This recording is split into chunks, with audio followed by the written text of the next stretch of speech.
এই যে অসঙ্গতিগুলো আছে, এই অসঙ্গতিগুলো অবিলম্বে সমাধান করতে হবে। ওনারা দেখা করতে গিয়েছিলেন, সমাজ কল্যাণ উপদেষ্টা বলেছেন উনি রিসার্চ করে জানাবেন। এই বিষয়টা রিসার্চ করার মতো কতটুকু তার সময় দরকার, এইটুকু কোনো ব্যাখ্যা উনি বিশ্লেষণ করেন নাই। উনি এটা পর্যন্ত জানেন না যে এনারা পড়াশোনা করে এত দূর পর্যন্ত আসতে পারেন। এইটুকু বোধ বুদ্ধি, এইটুকু আইডিয়া পর্যন্ত তার নাই, উনি কিভাবে উপদেষ্টা হন? ওনাদের উচিত ছিল সমাজ কল্যাণ উপদেষ্টা হওয়ার পরে 3 মাস পড়াশোনা করে সবকিছু সম্পর্কে জানা। উনি সেটা করেন নাই বিধায় ওনারা যখন দেখা করতে গিয়েছেন তখন তো উনি আকাশ থেকে পড়েছেন যে কিভাবে প্রতিবন্ধী মানুষ মাস্টার্স পর্যন্ত পড়ে, এটা উনি জানতেন না। এটা রীতিমতো আমাদের নাগরিকদের সাথে তামাশা স্বরূপ। এই ধরনের তামাশা করার জন্য আমরা গণভ্যুত্থানের পরে উপদেষ্টা বসাই নাই।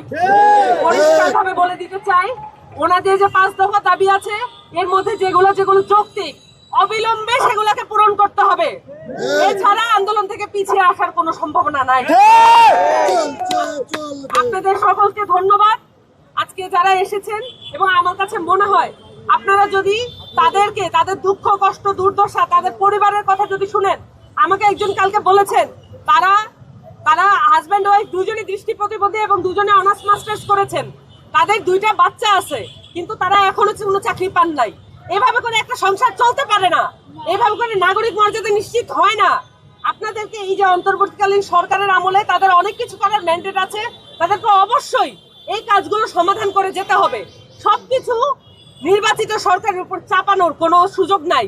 তারা দায়িত্ব নিতে হবে এবং দায়িত্ব নিয়ে এই মানুষগুলোর এই সমস্যাগুলো দূর করতে হবে। 5 দফা দাবির প্রতি সমর্থন জানিয়ে জাতীয় নাগরিক পার্টি এনসিপি আপনাদের সাথে সংহতি জানাচ্ছে। আপনাদের সকলকে